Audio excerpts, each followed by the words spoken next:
అమెరికాలో important leaders అందరినీ కలవడం జరిగింది. Republican leaders, Democrat leaders. వారితో ముఖ్యంగా ఇండియా పాకిస్తాన్ టెన్షన్స్ గురించి, అతి త్వరలో టెర్రరిజం పేరుతో యుద్ధం ప్రారంభం అవడం గురించి సుదీర్ఘ చర్చలు చేయడం జరిగింది. అలాగే ఎవరూ మాట్లాడని సబ్జెక్ట్, కిలోమీటర్లు, వేల ఎకరాలు మన ఇండియా బోర్డర్ని చైనా ఆక్యుపై చేస్తుంది. ఎవరు మాట్లాడట్లేదు. ముఖ్యంగా గత 10 సంవత్సరాలుగా అది చాలా ఇంపార్టెంట్. ఎందుకంటే చైనాకున్న నేచరే తైవాన్ మాది, హాంకాంగ్ మాది. ఇప్పుడు రష్యా ఏ విధంగా యుక్రెయిన్ క్రిమియా 2014లో, ఇప్పుడు యుక్రెయిన్ 20% ఆక్యుపై చేసి ప్రెసిడెంట్ ట్రంప్ దాన్ని యుక్రెయిన్ని రష్యాకి ఇచ్చేయండి ఆ 20% అనడం, దాన్ని నేను తీవ్రంగా ఖండించడం. అలాగైతే చైనా ఆక్యుపై చేస్తున్న మా భారతదేశ బోర్డర్స్ను కూడా మేము చైనాకి ఇచ్చేయాలా? అలాగైతే చైనాకి హాంకాంగ్ని ఇచ్చేయాలా? అలాగైతే చైనాకి తైవాన్ని ఇచ్చేయాలా? అలాగైతే చైనాకి పాకిస్తాన్ ఇచ్చేయాలా? ఎందుకంటే ఇక్కడ పాకిస్తాన్, బంగ్లాదేశ్, నేపాల్, శ్రీలంక, మన చుట్టూ ఉన్న దేశాలన్నిటికీ డబ్బు పేరుతో ఆఫ్రికాలో జింబాబ్వే లాంటి దేశాలు ఎలాగైతే చైనా కొనేసిందో, ఇవన్నీ డిస్కషన్. 2,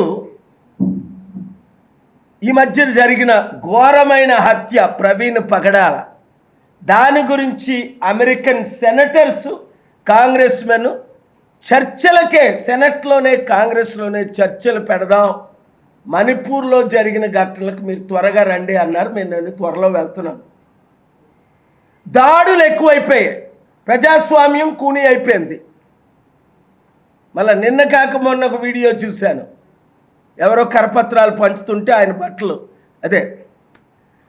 ఘోరంగా ఇబ్బంది పెట్టి క్షమాపణ చెప్పించి జబర్దస్త్గా కన్వర్షను, జై శ్రీరామ్ అంటేనే నిన్ను వదులుతామని 10 మంది దుండగులు. అంటే ఇప్పుడు ఏంటి, మన దేశ పరిస్థితి ఇంత దారుణంగా అయిపోయింది కనబడుతుందా మీడియా మిత్రులారా? వారందరూ కోరుకుంటుంది ఏంటంటే డాక్టర్ కేఏ పాల్ ఒక ప్రపంచ శాంతి దూతగా ఈ దేశాన్ని కాపాడాలంటే మార్పు రావాలి, కేఏ పాల్ లీడర్షిప్ రావాలి అన్నది ప్రపంచ నాయకులు, దేశ నాయకులు ఎక్కువ మందిగా కోరుకుంటుంది. అంటే ముందు మన తెలుగు రాష్ట్రాలు మారాలి. ఇప్పుడు మిగిలింది ఒకటే, తెలుగు రాష్ట్రాలు. నిన్న ప్రధానమంత్రి మోదీ గారు వచ్చారు ఆంధ్రప్రదేశ్కి వట్టి చేతులతో. 10 సంవత్సరాల క్రిందట ప్రారంభించిన బిల్డింగ్లని మీరు చూశారు కదా. ఏమైనా ప్రాజెక్టులు ఏమైనా కంప్లీట్ అయ్యాయా? ఇప్పటి వరకు ఎన్ని సంవత్సరాలు అయింది? పోలవరం స్టార్ట్ చేసి కంప్లీట్ అయిందా? అమరావతి స్టార్ట్ చేసి కంప్లీట్ అయిందా?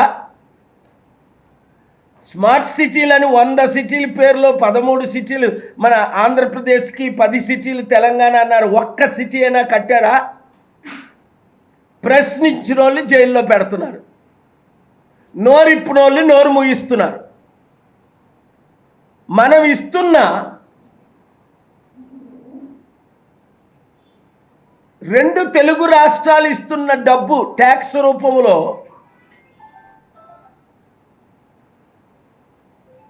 ₹1,00,000 కోట్లు అయితే, వారు మనకి అన్ని విధాలా తిరిగిస్తుంది 40,000 కోట్లు మాత్రమే.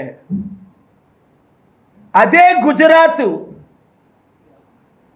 1,00,000 కోట్లు ఇస్తే 7,00,000 కోట్లు గుజరాత్కి తిరిగిస్తున్నారు. ఈ సంగతి సాధారణ ప్రజలకు అర్థం అవట్లేదు. అందుకే మీడియా మిత్రులు నేను మాట్లాడుతున్నవి మీరు హైలైట్ చేసి చూపిస్తుంటే ప్రజల మనోనేత్రాలు తెరవబడుతున్నాయి. ఇక్కడున్న 2 తెలుగు రాష్ట్రాల్లో ఉన్న అన్ని పార్టీ నాయకులు మోదీకి తొత్తులే, ప్రశ్నించలేరు. లేదు అంటే ప్రశ్నిస్తే ఓటుకు నోటు కేసులో అక్కడ ముఖ్యమంత్రిని, ఇక్కడ ముఖ్యమంత్రిని ఇమీడియట్గా జైల్లో పెడతారు. లాలూ ప్రసాద్ని పెట్టినట్టే, జయలలితను పెట్టినట్టే, కేజ్రీవాల్ని పెట్టినట్టే, మమతా బెనర్జీ అనేక మంది ఎమ్మెల్యేలు ఎంపీల్ని పెట్టినట్టే ప్రశ్నించిన ప్రతి నాయకుడిని జైల్లో పెడతారనే భయంతో అక్కడ చంద్రబాబు నాయుడు, ఇక్కడ రేవంత్ రెడ్డి, కేసీఆర్, కేటీఆర్ ప్రశ్నించడమే మానేశారు. హైకమాండ్ ఆర్డర్స్ మోదీ గవర్నమెంట్ నుంచి ఏదొస్తే అవే ఫుల్ఫిల్ చేస్తున్నారు. ఒక విషయం మాత్రం నేను పిలుపునిస్తున్నాను మన 2 తెలుగు రాష్ట్రాల తెలుగు ప్రజలకు. ఈ మోదీ తొత్తులను వచ్చే ఎలక్షన్లో మీరు చిత్తుగా ఓడించాలంటే, అభివృద్ధి చేయాలంటే, మన దేశాన్ని మన రాష్ట్రాల ద్వారా, అప్పుడు ఎన్టీ రామారావు ద్వారా, పివి నరసింహరావు గారి ద్వారా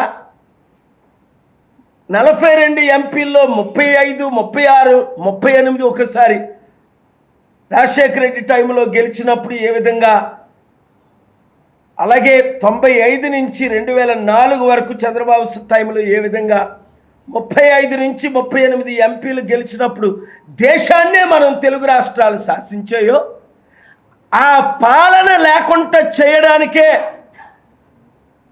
ఇప్పుడున్న రాజకీయ నాయకులందరినీ మోదీకి తొత్తులుగా చేసుకున్నారు. కాబట్టి ఒక్క ప్రజాశాంతి పార్టీని 7569441275కి గ్రూపులు పెట్టి ప్రతి ఒక్కరు 100 మందిని 1000 మందిని చేర్పించి,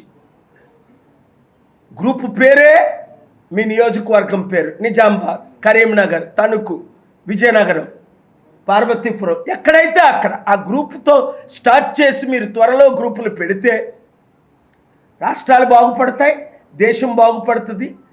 సమస్యలు, నిరుద్యోగ సమస్య, అప్పులు, మన దేశం అడుక్కుంటుంటే వరల్డ్ బ్యాంక్ అప్పులు ఇవ్వట్లే, మాట్లాడాలి చాలా సబ్జెక్ట్స్ ఉన్నాయి, కానీ మన దేశాన్ని పట్టించుకునే నాదుడే లేడు. అందుకే ఇంత దాడులు జరిగిన, మొన్న కూడా మీరు చూశారు, Vance, American vice president, American spokes persons మనకి సపోర్ట్గా మాట్లాడలేదు.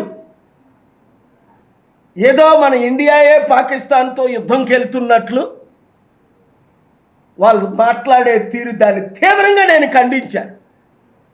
మన లీడర్స్ వీక్గా ఉండబట్టే దాడులు, మన లీడర్స్ వీక్గా ఉండబట్టే ప్రపంచంలో మనం వీక్ అయిపోయాం. చైనా ఆక్యుపై చేస్తుంది, మన దేశం సర్వనాశనం అయిపోయింది. ఇప్పుడే నా యువతీ యువకులందరూ, నిరుద్యోగులు, ఉద్యోగులందరూ, కార్మికులు, కర్షకులందరూ కులాలకు మతాలకు అతీతంగా ఈ హిందూ, క్రిస్టియన్, హిందూ, ముస్లిం పెడుతున్న గొడవలు మానేసి ఇవి రాజకీయ కుట్రని తెలుసుకొని మీరు మార్పు తీసుకురండి, ప్రజాశాంతి పార్టీని గెలిపించండి. ఇప్పుడైనా మనకు సమయం ఉంది. నేను క్లియర్గా చెప్పింది అదే అండి. ఈ పెహల్గామ్లో, జమ్మూ కాశ్మీర్లో జరిగిన టెర్రరిస్ట్ అటాకే నా మెయిన్ సబ్జెక్ట్. సడన్గా నేను వెళ్ళడానికి కారణం ఎందుకంటే కొన్ని విషయాలు నేను ఇప్పుడు మాట్లాడలేకపోతున్నాను, కానీ ఇంటెలిజెన్స్ రిపోర్టు అమెరికన్స్ దగ్గర ఉంది. ఎవరు చేయించారు ఈ దాడులు, ఎవరు చేశారు, దీన్ని దేని కొరకు ఎవరు ఎలా చేశారు అన్నది వాళ్ళ దగ్గర ఉంది ఇన్ఫర్మేషన్.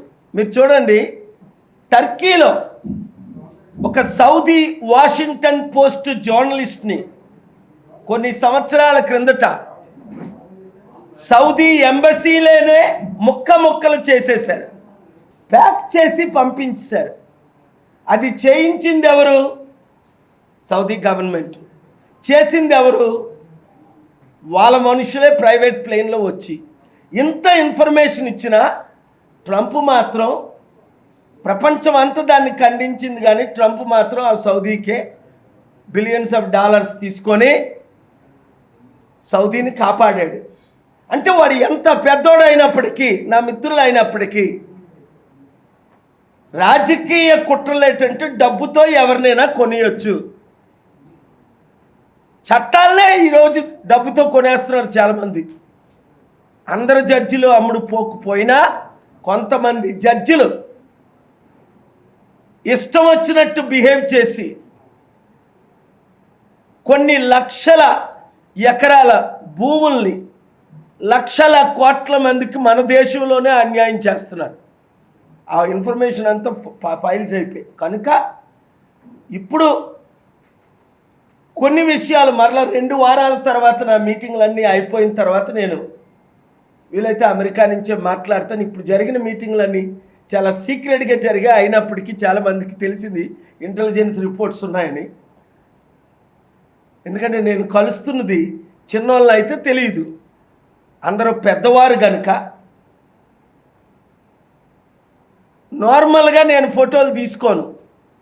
కానీ వాళ్ళే 10లో 9 మంది సెల్ఫీలు తీసుకున్నారు నవ్వుకుంటూ, చాలా కాలం తర్వాత నేను వచ్చానని.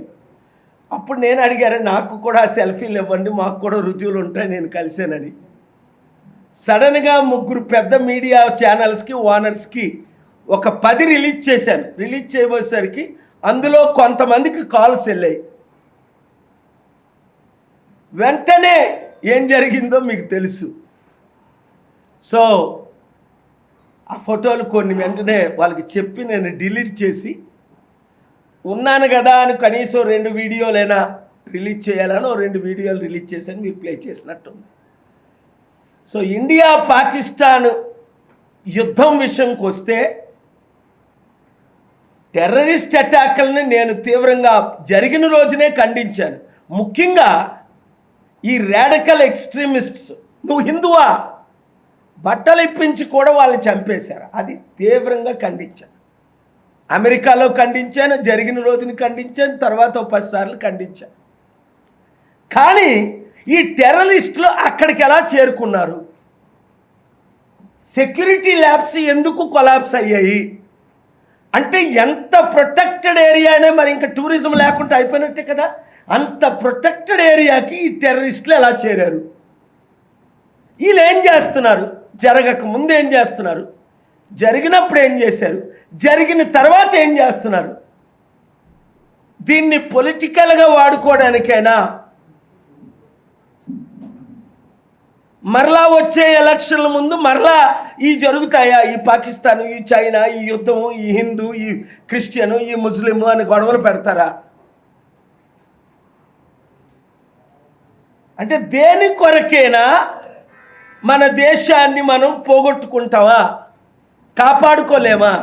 ఒక్క అవకాశం కేఏ పాల్కి ఇస్తే అది పాకిస్తాన్ అవ్వచ్చు, చైనా అవ్వచ్చు, అమెరికా అవ్వచ్చు. నా లీడర్షిప్ ఏంటో ప్రపంచంలో అందరికీ తెలిసి కనుక 40 సంవత్సరాలు చేసి చూపిస్తా. అదే విదేశీయులు కూడా కోరుకుంటుంది. ఏంటంటే స్వదేశీలో మన లీడర్స్ ఎంతమందో, విదేశీయులు కూడా వారు కోరుకుంటుంది ఏంటంటే ప్రాపర్ లీడర్షిప్.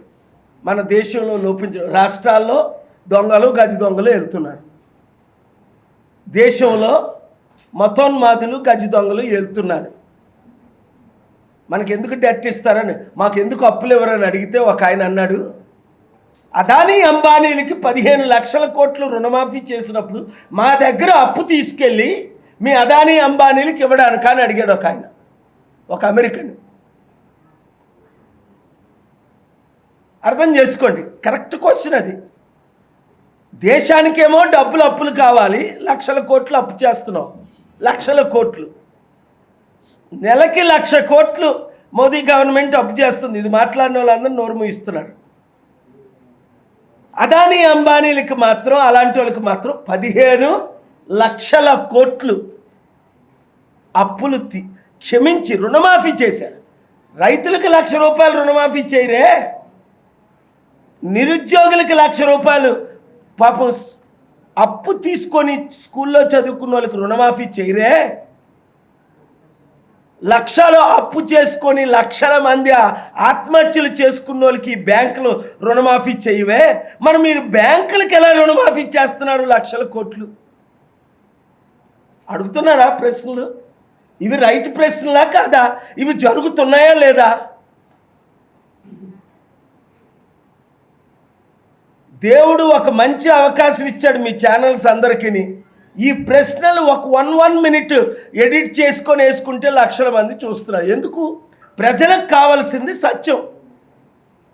కొన్ని మెయిన్ ఛానల్స్ ఆ సత్యాన్ని చూపించవు. ప్రశ్నించిన వాళ్ళని సైలెన్స్ చేస్తున్నారు. ఈ టెర్రరిస్ట్ అటాక్లు ఎందుకు జరిగాయి, ఎప్పుడు జరిగాయి, ఎలా జరిగాయి, ఎందుకు జరిగాయి అన్న ప్రశ్నలు ఎవరైనా వేస్తున్నారా? సెక్యూరిటీ ల్యాబ్స్ ఎట్లా అయింది ఎవరైనా అడుగుతున్నారా? దేశం దిశ దశ ఏంటి? అసలు ఎక్కడికి వెళ్తున్నాం మనం? Where are we going? Do we have a vision? Do we have a plan? Do we have a strategy to save our country, our youth? అందుకే నెక్స్ట్ వీక్, ఫాలోయింగ్ వీక్స్ మరలా నేను హైకోర్టులో, సుప్రీంకోర్టులో కొన్ని వాదనలు వినిపిస్తున్నాను. న్యాయం జరగాలని జస్టిస్ అందరిని అడుగుతున్నా. మీరు న్యాయం చేయండి. నేను ఇచ్చిన ఫ్యాక్ట్స్ చూడండి. యూత్కి న్యాయం చేయండి. నిరుద్యోగులారా బయటకు రండి. ఇప్పుడు బయటకు రావాలి మీరు. ఒరే ఆడు హిందూ, ఈడు ముస్లిం, ఈడు క్రిస్టియన్ అన్నది ఈ దొంగలు, ఈ దొంగ నాయకులు పెడుతున్న ఫైట్. మనకి మతాల మధ్య చిచ్చొద్దు, కులాల మధ్య చిచ్చొద్దు. ఎందుకంటే ఆ 1-2 మతాలే, ఆ 1-2 కులాలే మనల్ని ఇంకొక 78 సంవత్సరాలు ఏలడం కొరకు వీళ్ళ ప్లాన్ అది. మీ నాయకులను మీరు నమ్మకండి. ముఖ్యంగా మందకృష్ణ మాదిగ లాంటి నాయకులు నమ్మకండి. మా అన్న అని మోదీ కాలు పట్టుకున్న వాళ్ళు అసలు నమ్మకండి. పవన్ కళ్యాణ్ లాంటి వాళ్ళు పోస్ట్ ఇస్తారంటే చంద్రబాబు నాయుడిని తిట్టి చంద్రబాబు నాయుడు పాదాలు మొక్కాడు, మోదీని తిట్టాడు, మోదీని పాదాలు మొక్కాడు, సెంట్రల్ని తిక్కాడు, వాళ్ళ పాదాలు మొక్కాడు, మాయావతి పాదాలు. వీళ్ళంతా ఈ ప్యాకేజ్ స్టార్లు. మరి మీరు కనీసం పట్టించుకోకండి, టైం వేస్ట్ చేయకండి. బానిసలారా, ఈ పార్టీలో ఉన్న బానిసలారా బయటకు రండి, బయటకు రండి. ఇదే మనకు మంచి అవకాశం. మీరు బయటకు రండి. ఏ పార్టీలో ఉన్నా ఇప్పుడు మీరు బయటకు రండి. దేశాన్ని కాపాడే సమయం ఆసన్నమైంది. అంబేద్కర్ ఆశయాలు నెరవేర్చే సమయం ఆసన్నమైంది. దేశాన్ని చైనా, అమెరికాతో ఈక్వల్ లేదా బెటర్ చెయ్యాలి అంటేనే మార్పు రావాలి. ఇప్పుడున్న ఏ పొలిటికల్ పార్టీ ఫెయిల్ అని కాంగ్రెస్ 54 సంవత్సరాలు, బీజేపీ 15 సంవత్సరాలు, అప్పుడు వాజ్పేయి టైంలో, ఇప్పుడు 10 సంవత్సరాలు ఫెయిల్ అయిందని కళ్ళకు కనబడుతుంది. ఇంకా రాష్ట్రంలో ఉన్న రాజకీయ నాయకులు తొత్తులు. వీళ్ళంతా తొత్తులు, మోదీకి తొత్తులని క్లియర్గా మీకు కనపడింది. ఇంకా ఆలోచించకండి. ప్రతి ఒక్కరూ ఒక వీరుడి శూరుడిలాగే మీరు బయటికి రండి. Thank you very much.